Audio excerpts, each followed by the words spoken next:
प्रणाम करती हूँ। मैं सुमित्रा यादव अपने YouTube चैनल पे आप सभी दर्शकों का स्वागत करती हूँ। एक प्यारा सा नाच गीत लेकर आई हूँ। मेरे चैनल का नाम है सुमित्रा सोहर 001 और ये नाच गीत फुल वॉच करके सुनना, लास्ट तक बने रहना, जब भी आनंद आएगा। सभी दर्शकों से हाथ जोड़ के निवेदन है, फुल वॉच करके सुनना, बहुत सपोर्ट करना। देर न करते हुए सुनाती हूँ, समय बहुत कम है। चोरी चोरी मोरी सासू गेहुआ कटावाई, गेहुआ कटावाई, रातिया में भूसवा ढोवावै नैन रसिया, रातिया में भूसवा ढोवावै नैन रसिया। चोरी चोरी मोरी सासू गेहुआ कटावाई, हो गेहुआ कटावाई, रातिया में भूसवा ढोवावै नैन रसिया, रातिया में भूसवा ढोवावै नैन रसिया। सासू खाई एक ठी ननद खाई दुई ठी, सासू खाई एक ठी ननद खाई दुई ठी, ननद खाई दुई ठी। हमहु जये कटु कपाए नैन रसिया, हमहु जये कटु कपाए नैन रसिया। घोड़वा चढ़ल आवे लहुरा देवारवा, हो लहुरा देवारवा, काहे क भौजी बैठू मान मारी नैन रसिया, काहे के भौजी बैठू मान मारी नैन रसिया, काहे क मानवा उदास नैन रसिया, काहे क भौजी मानवा उदास नैन रसिया। चोरी चोरी मोरी सासू गेहुआ कटावै, हो गेहुआ कटावै, रातिया में भूसवा ढोवावै नैन रसिया, रातिया में भूसवा ढोवावै नैन रसिया।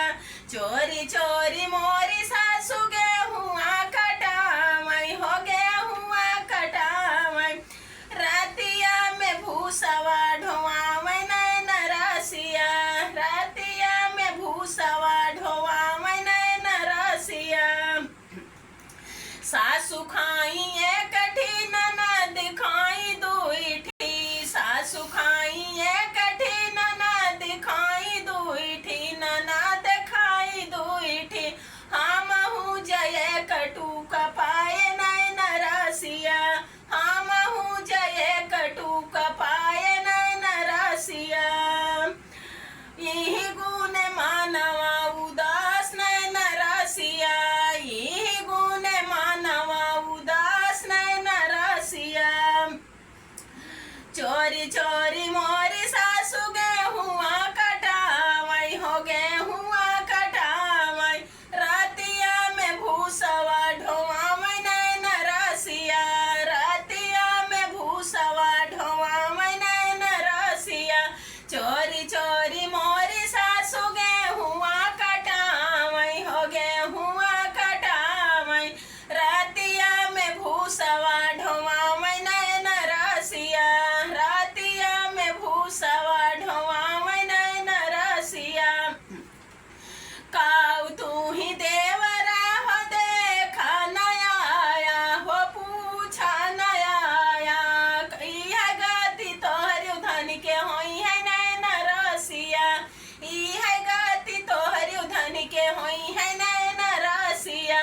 काऊ तू ही देवरू हो देखा नया आया, हो पूछा नया आया, इह गति तोहरी धन के होई है नैन रसिया, इह गति तोहरी धन के होई है नैन रसिया।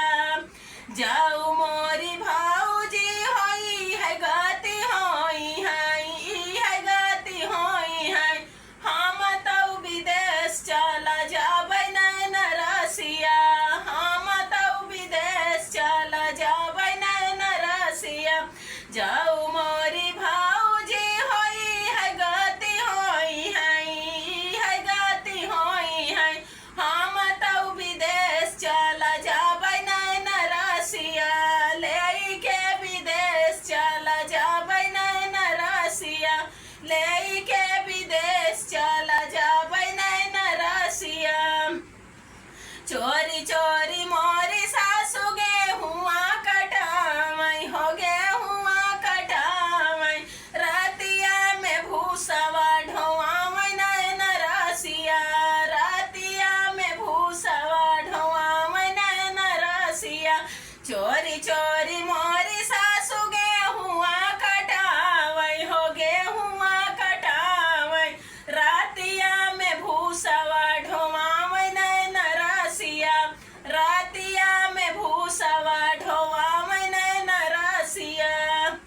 दोस्तों नाच गीत कैसा लगा कमेंट करके जरूर बताना। फुल आवाज कर सुनना सभी दर्शकों से हाथ जोड़ के निवेदन है।